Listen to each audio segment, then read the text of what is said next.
నీ యజమాని చిత్తం ఏంటి?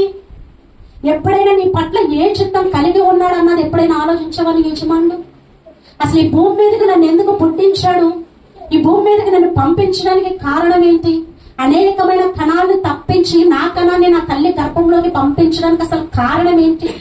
ఈ లోకానికి రావడానికి దేవుడు నన్ను కోరుకోవడానికి బలమైన కారణం ఏంటి? అసలు ఆయన చిత్తం ఏంటి నా పట్ల అని ఎప్పుడైనా అడిగావా? ఎప్పుడైనా నీ యజమానుడు నీ పట్ల ఎలాంటి చిత్తము కలిగి ఉన్నాడు ఎప్పుడైనా ప్రార్థన చేసి, ప్రభువా నా పట్ల నీ చిత్తం ఏమై ఉంది? నాకు చక్కటి వస్త్రాలు ఇస్తున్నావు, టైంకి తినడానికి శ్రేష్టమైన ఆహారం ఇస్తున్నావు, ఒకరి దగ్గర చేయి చాచుకోకుండా ఒకరికి పెట్టే స్థితిలో నన్ను ఉంచావు, నాకు ఏది కావాలన్నా కొనుక్కునే స్థితిలో నన్ను ఉంచావు.